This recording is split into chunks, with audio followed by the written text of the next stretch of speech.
Bermain Mobile Legends dan suka juga dengan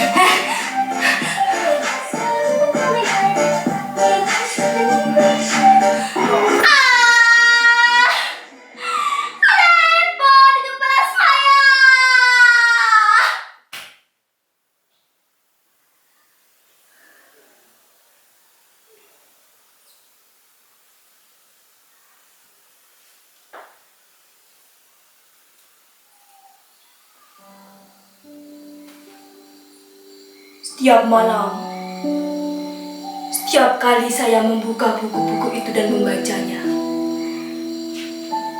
tiba-tiba terdengar suaranya. Ini terjadi sejak ayah membuat peraturan baru, melarang handphone di malam hari. Dan saya harus menyerahkan benda pujaan itu pada ayah.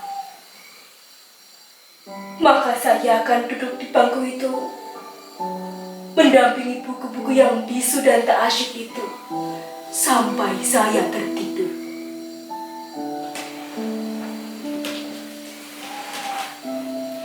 Ayah atau ibu bergantian seperti tentara jaga malam akan datang ke kamar ini setiap 1 jam sekali untuk memastikan bahwa saya masih membaca sebelum waktu saya tidur.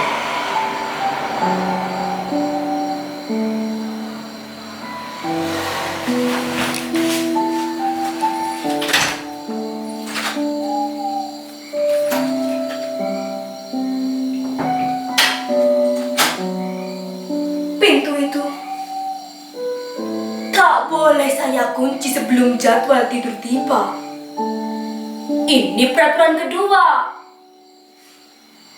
Salah satu di antara mereka akan datang ke kamar ini. Dan itu artinya saya harus ada di bangku itu. Tapi sebelum hal itu terjadi, izinkan saya berbagi cerita kepada hadirin sekalian. Saya bukannya tak berusaha. Segala daya upaya sudah saya kerahkan agar saya dapat membaca buku dengan bahagia.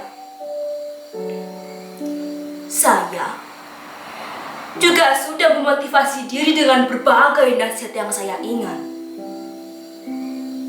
Kata-kata mutiara, semboyan, pepatah, pantun, dan penyemangat belajar, hingga kritik tajam para pakar mengenai bahaya kecanduan handphone. Tapi herannya, itu tak juga membesarkan semangat dan gairah saya untuk membaca. Kalaupun berhasil, mungkin hanya sebentar, lalu menguap lagi. Hal-hal itu juga tak mengurangi kerinduan saya untuk dekat dan bersama dengan handphone.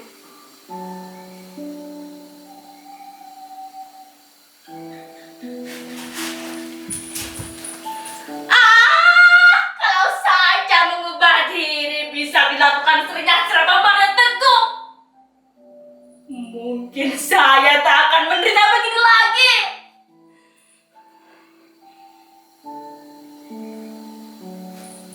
Apa?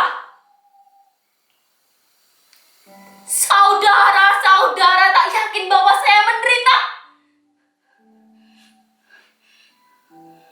Apakah nampak beban derita itu di wajah saya? Di sorot mata? Di getar suara? Di seluruh tubuh saya ini? Ini bukan acting seperti pertunjukan monolog anak-anak SMA itu loh. Ini real. Bahkan jika penderitaan ini saya tuangkan ke dalam puisi, saya yakin saudara-saudara tak akan ada yang mampu membacanya tanpa menitikkan air mata. Siapakah di antara hadirin yang mampu berpisah dengan handphone tanpa merasa teraniaya rasa hampa? Ada yang mampu kan? Begitu juga saya. Handphone adalah salah satu bagian yang terpenting dari diri kita, bahkan hidup kita.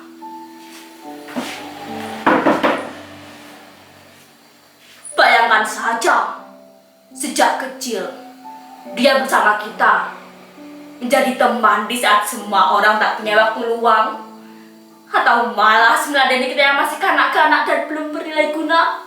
Pagi, siang, sore, bahkan malam, dialah yang setia menemani kita tanpa keluh kesah.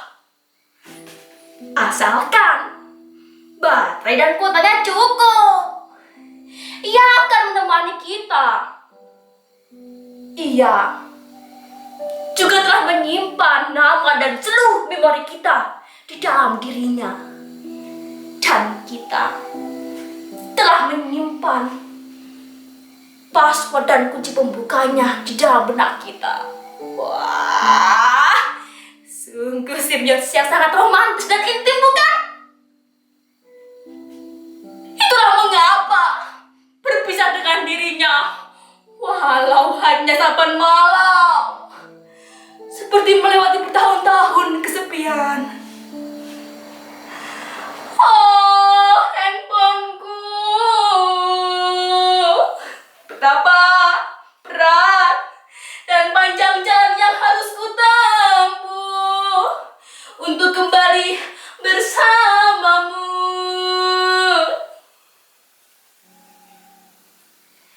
Sejak pertama kali saya mengerti membaca dan menulis, saya telah menuliskan nama saya dalam dirinya.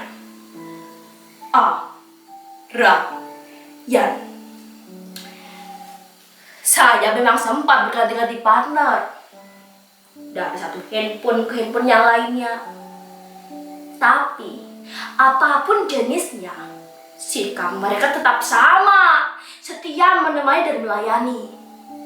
Tak pernah berkurang sedikit pun. Malahan, kini semakin istimewanya kemampuan dalam melayani kita. Coba bandingkan kesetiaan dan konsistensi mereka dengan kita. Berganti-ganti partner, berganti pula sikap dan kebiasaannya. Apalagi bergantian pimpinan, bisa semakin naik atau malah semakin anjlok mutunya. Maaf, saya melantur.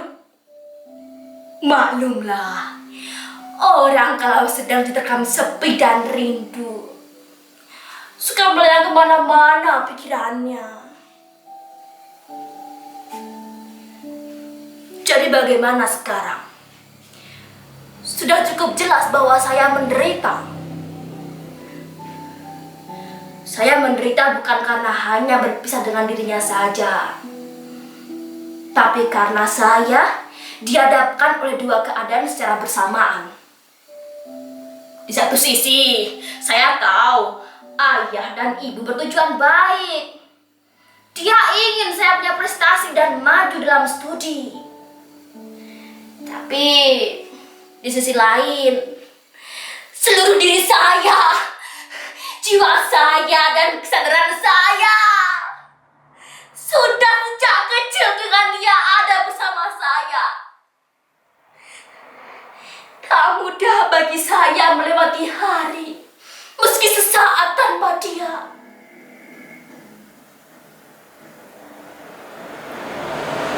Kadang kalau saya tak kuasa menanggung rindu padanya, saya ambil casingnya dan saya dekatkan dia ke dada saya seperti ini. Kadang saya terkenang pula saat-saat dramatis kami. Ketika ia menjadi panik dan kritis, dengan panik saya mencari tempat untuk menambahkan energinya.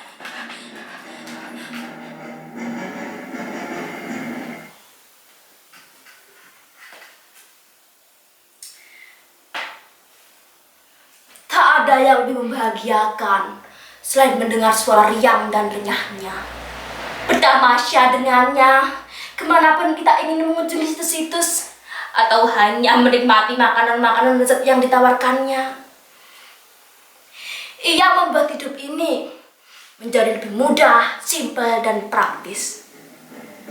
Bahkan kini ia memiliki sarana yang dapat menjamin kesejahteraan kita dalam tempo yang sesingkat-singkatnya. Sementara kita hidup yang sangat bergantung pada kecepatan dan keringkasan. Siapa yang tak cepat dan ringkas akan ditinggalkan dan akan menjadi fosil penghuni museum peradaban. Saya sebenarnya hampir pernah tidak terlalu bergantung kepadanya. Tapi saat saya memergoki ayah dan ibu pada suatu malam, duduk asyik dan begitu intim dengan handphone masing-masing, saya merasa dihianati. Sejak saat itu, kemampuan saya untuk berpisah dengan dirinya semakin menurun. Bahkan kini ia telah ada di kepala saya, menjadi denyut jantung saya, dan saya teramat dalam mencintainya.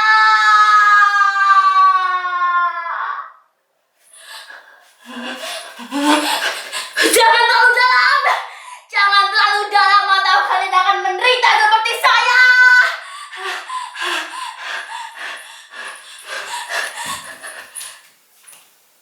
Ryan, ada apa nak?